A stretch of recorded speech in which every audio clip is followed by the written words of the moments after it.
الذين آمنوا وتطمئن قلوبهم بذكر الله. Past Surah Al-Mu'minun to Surah Al-Nur.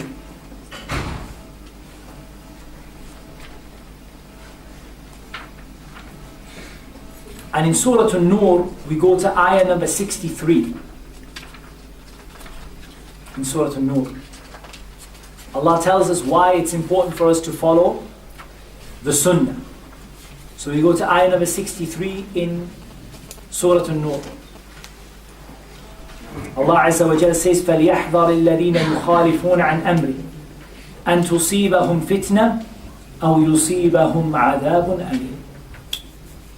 So let them beware those who go away from the command of the Prophet sallallahu alaihi wasallam, lest they be struck with a trial or a painful punishment.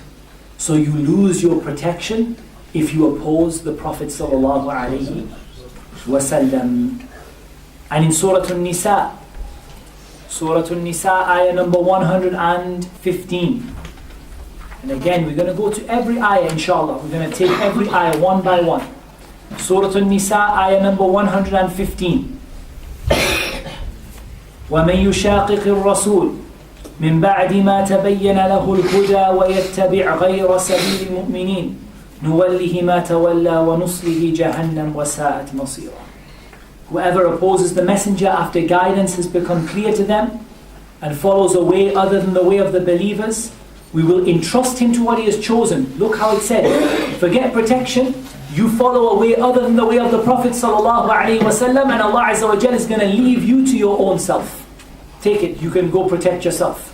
And we will put him into Jahannam, and what an evil destination. Number 3, the prayer.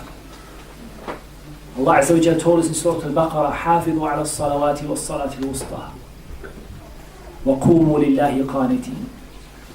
Guard the prayers, because the prayers guard you. احفظ الله يحفظك. Guard the rights of Allah, Allah Azza wa Jalla will guard you. You want to be protected by Allah? Then guard what Allah told you to guard, i.e. the prayers is one of the major things. And the Prophet ﷺ said, الْعَهْدُ الَّذِي بَيْنَنَا وَبَيْنَهُمُ الصَّلَاةُ فَمَنْ تَرَكَهَا فَقَدْ كَفَرَ. The difference between us and them is the prayer, and whoever leaves it has disbelieved.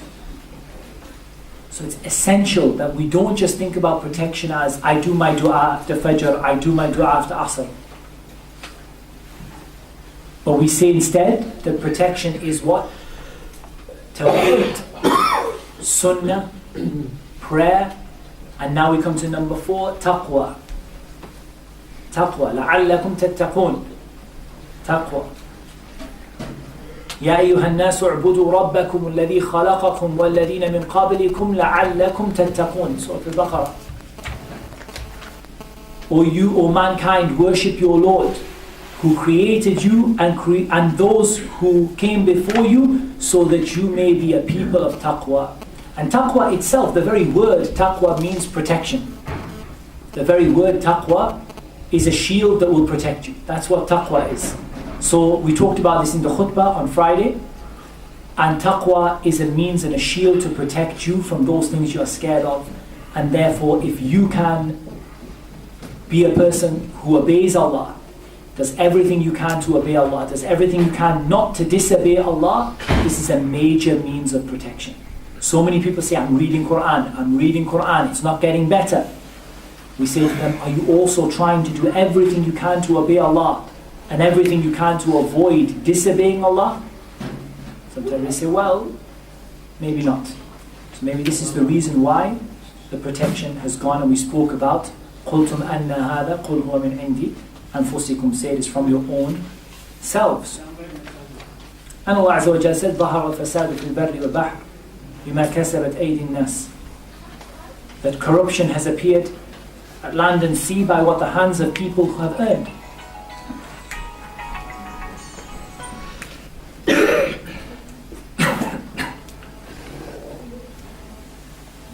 Number 5, after Tawheed, Sunnah, prayer and Taqwa. Number 5, seeking the protection of Allah through dua and adhkar. We spoke about Surah Al-Anbiya, about Ayyub, about Yunus. when should you be making, or what kind of dua should you be making, and what kind of adhkar should you be making to protect yourself. I have some lists on the website, so I won't go too much detail. But a few things that we need to be doing is obviously the dua of Ayyub, the dua of Yunus, the dua that relates to pain, the dua that relates to sickness, the dua the Prophet ﷺ used to make, أذهب البأس رب الناس اشفي وأنت الشافي لا شفاء إلا شفاءك شفاء لا يغادر سقما. Make the pain go away, make the sickness go away, Lord of mankind. Cure, and you are the curer. There is no cure except your cure, a cure that leaves no sickness.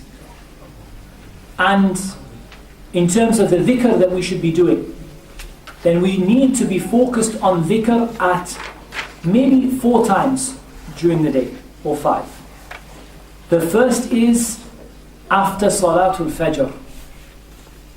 Praying Salatul Fajr in the Jama'ah. We know the Prophet ﷺ mentioned that whoever prays Salatul Fajr in the Jama'ah is in the protection of Allah Azza wa Jalla until the evening comes.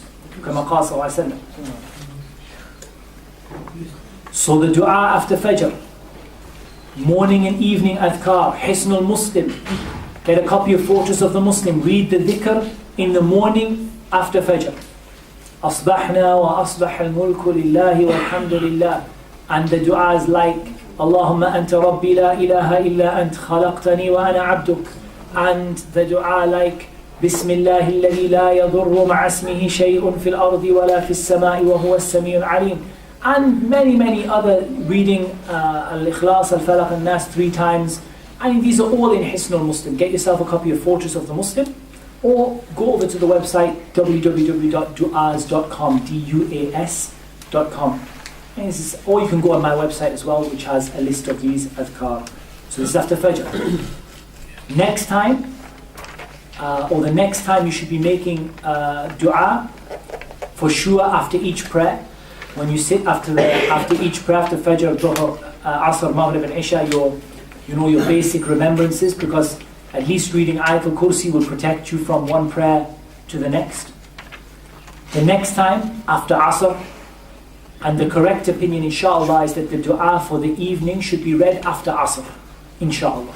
And I've done some research on this, and I feel more confident with reading after Asr than after Maghrib. Because everybody agrees on the permissibility mostly of reading after Asr, and the ikhtilaf is about whether you can read after Maghrib or not. So I think it's important that we read the dua or the adhkar al-masa,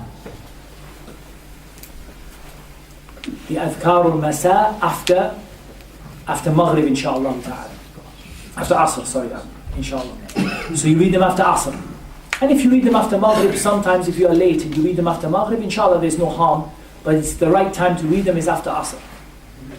And they're the same things, but the other way around. Amsayna wa amsal mulku lillahi walhamdulillah, and so on and so forth. Bismillahi alladhi la yadurru ma'a ismihi shay'un. And all of the other adhkar you find in Hisnul Muslim for the morning and the evening. The next time,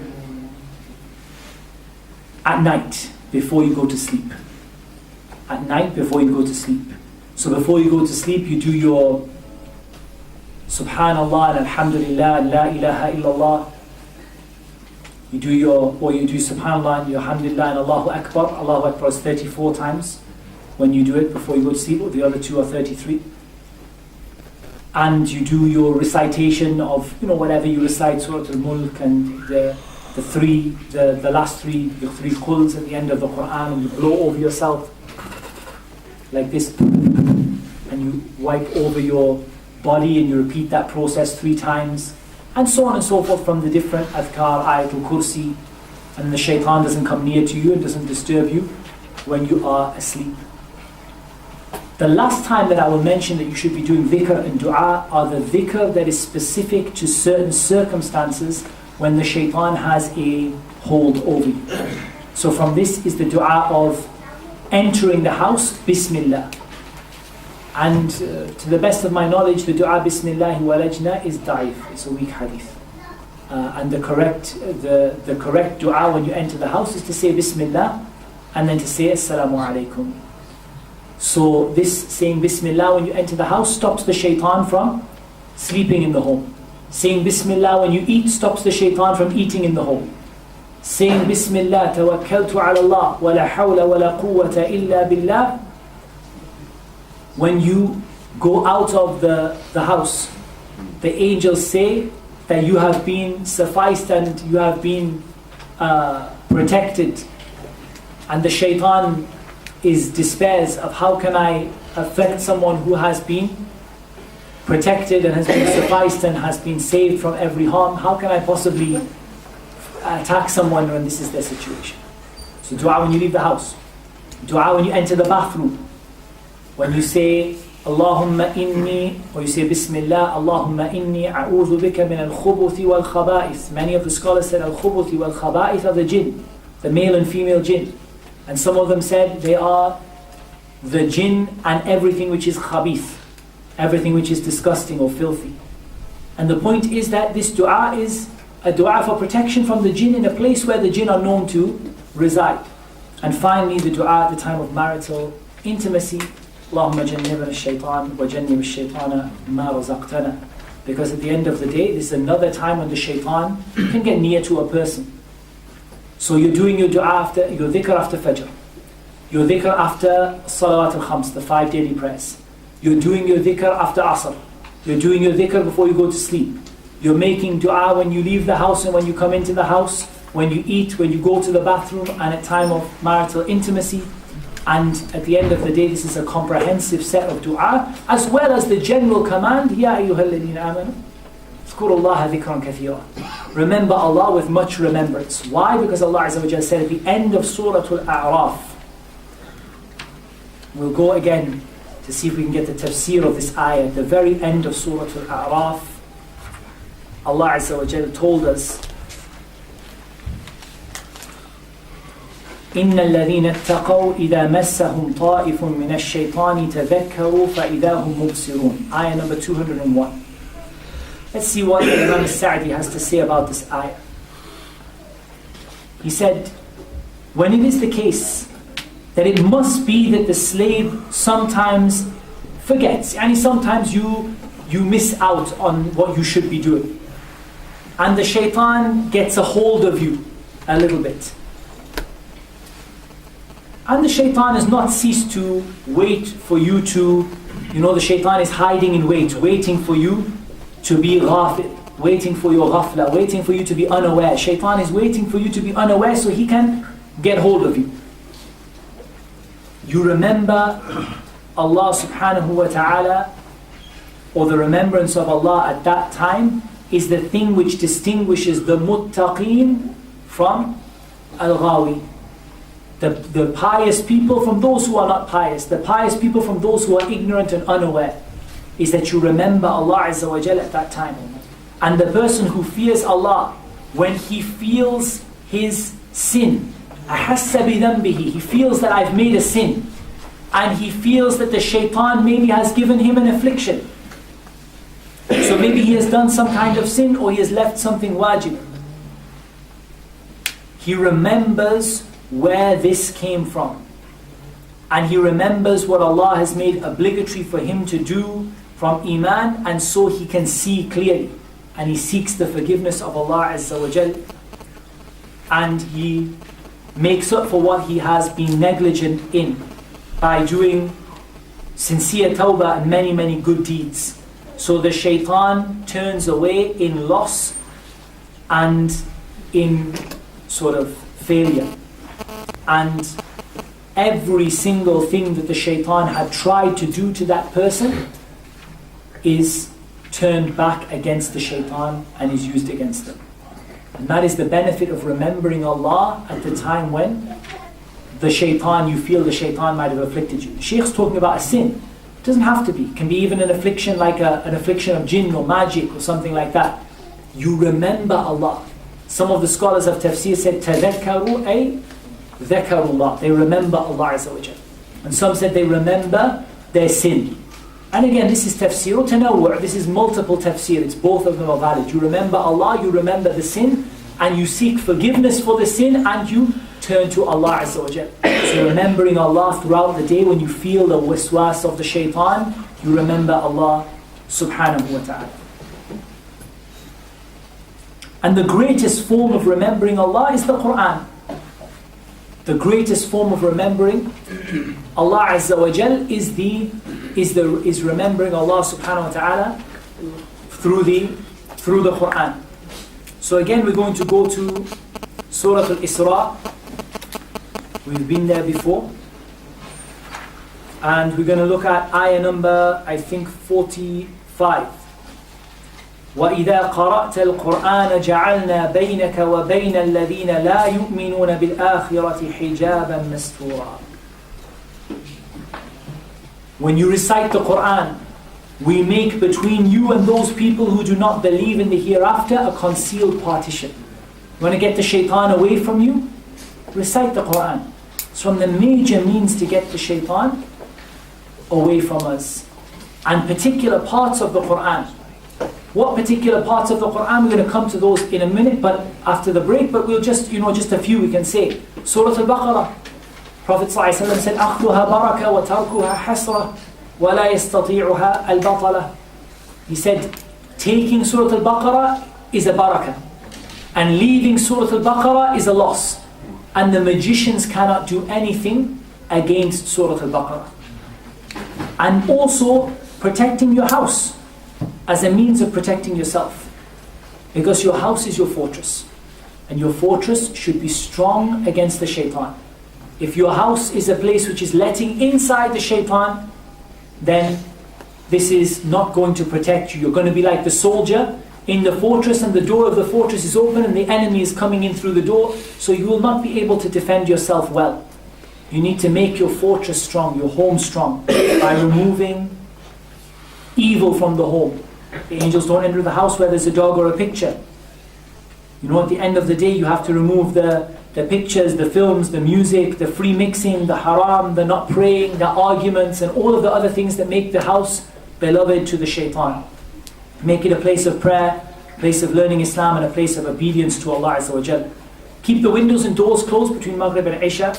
When you close the windows and doors of your house, say Bismillah when you close them, and this is a means for the shaitan not to be able to get inside. And you can read more about this on the website. These are some of the major means of protection. And as we mentioned, ta'weed is not a valid means of protecting yourself. But these are the means of protecting yourself. Your tawheed, your sunnah, your prayer, your taqwa, your dua, your adhkar, your recitation of the Quran, your correction and protection of your house. This is how we protect ourselves. So now we are protected. Inshallah, we are in a state where we are protected. We are in a state where we are ready for the ruqyah to take place. In the next 5 minutes or so, we'll talk about how to set up the ruqyah session. We'll take a break, and then at maybe 5 o'clock we resume till 6 o'clock, and we talk about the actual ruqyah session itself, inshallah ta'ala. So, what I want to talk to you about is setting up the ruqyah session. So first of all, you need a place to do the ruqyah. Even if you're doing ruqyah on yourself, or you're doing ruqyah on a family member, you still need the right kind of place. So you need the patient to be comfortable and safe. You don't want them to be somewhere that they can hurt themselves or hurt you. You don't want them to be like in the kitchen where there are lots of sharp knives. And trust me, most of the time they will not go for you, they will go for themselves. And Allah musta'an. And most of the time, if they take a knife, they will not take a knife and try to stab you who is reciting. They will mostly try to attack themselves. So at the end of the day, you have to be careful. Of late, we have seen cases of people jumping out of windows and things like that. So do be careful that, generally the room is set up to be safe. You don't want, and we had a case in Sharjah recently of someone who jumped out of the, was doing ruqyah and jumped out of the top floor of their apartment building and killed himself. And at the end of the day, you want to think about the place where you do the ruqyah. At the end of the day, inshallah, everything will be good. Nothing, it's very rare that anything dangerous happens. But, tie your camel.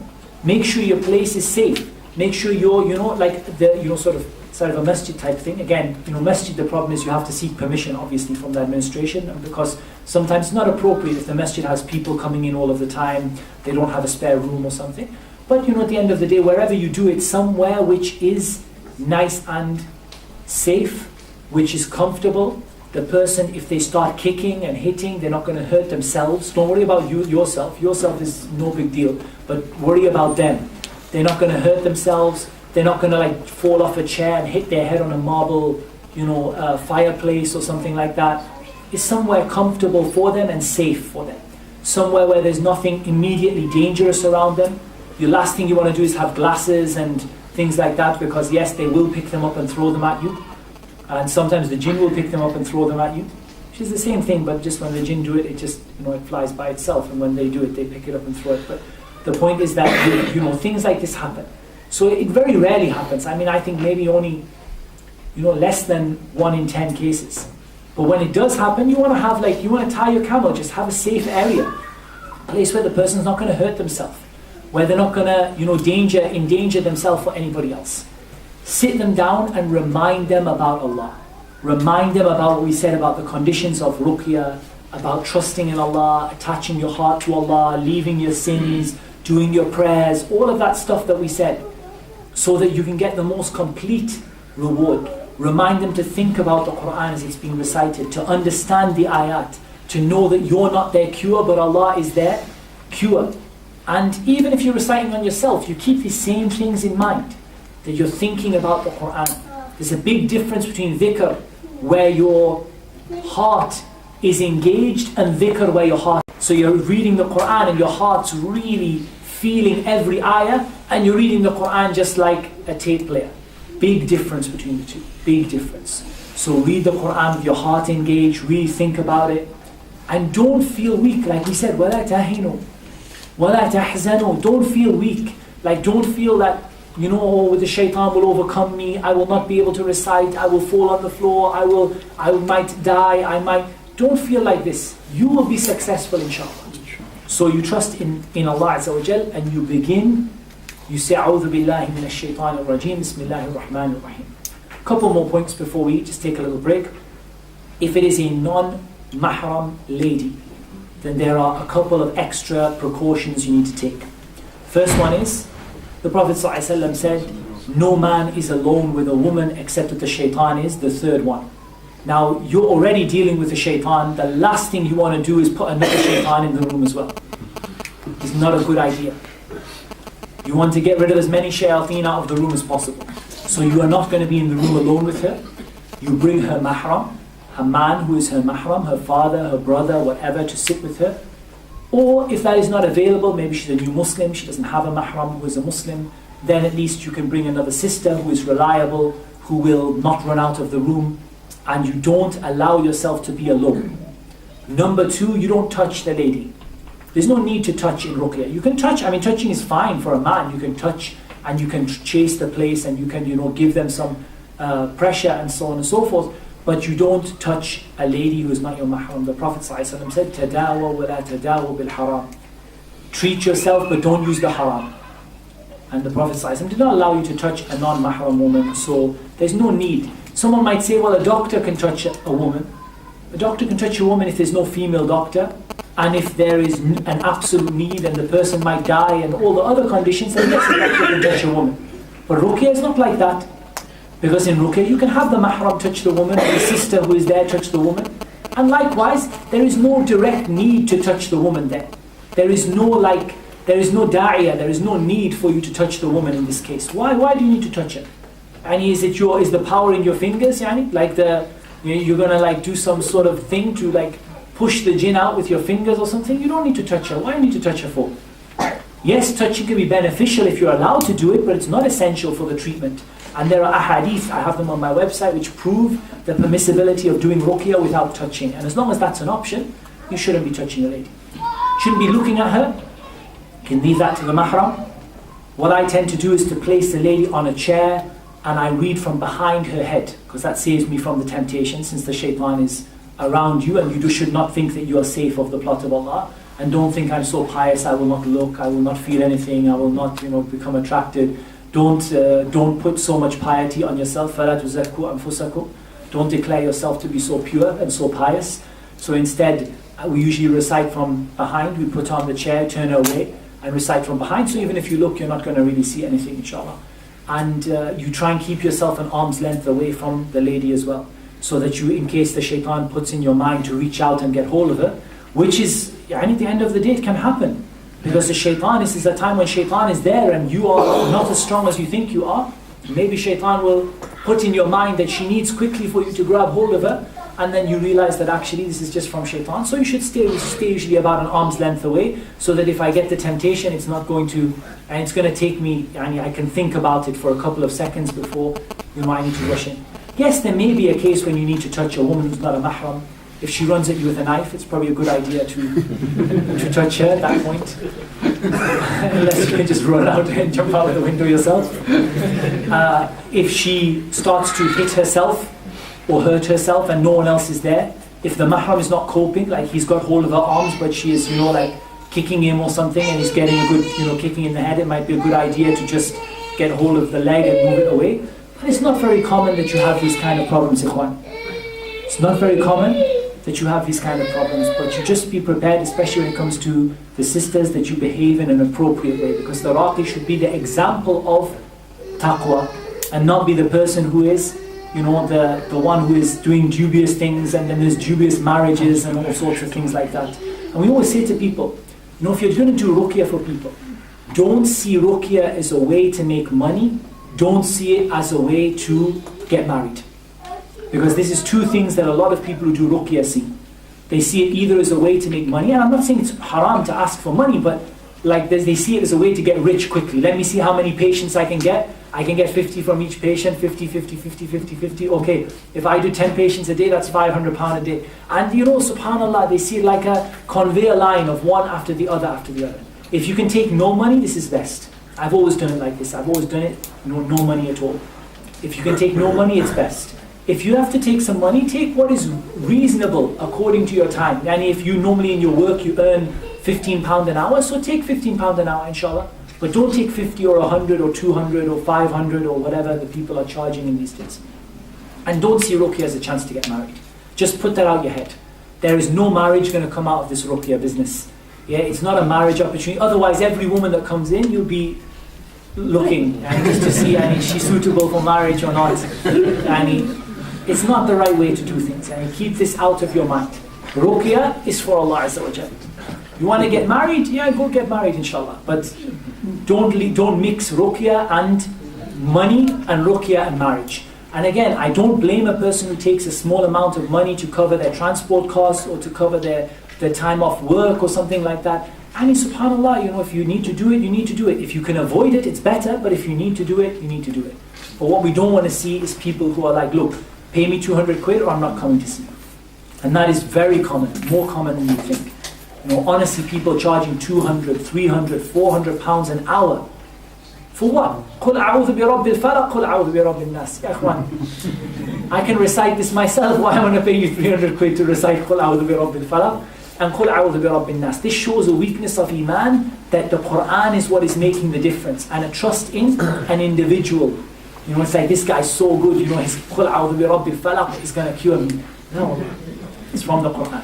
So inshallah we'll take a break there after we've talked about what to do. And I want to just emphasize to you guys, that please bear in mind that the other videos on the website include a lot more information in these areas as well. I can't repeat everything. So I want you to kind of take this and also go back to those other videos. Some people asking about symptoms of magic and possession. I'm not going to talk to you about those today for the simple reason that you don't need to know them. If someone's not well, they need ruqyah, no matter whether they've got jinn or whether they've got magic or anything else. But if you want to listen to some of the symptoms, then in the other videos, inshallah, we have details on those. So inshallah, you can see them in the notes as well. They're in the notes on my website. So inshallah, like this. We will take a 10-minute break, 5:05 inshallah, maybe less than 10 minutes, 8 minutes. 5:05 inshallah, we'll start again. Assalamu alaikum. Can we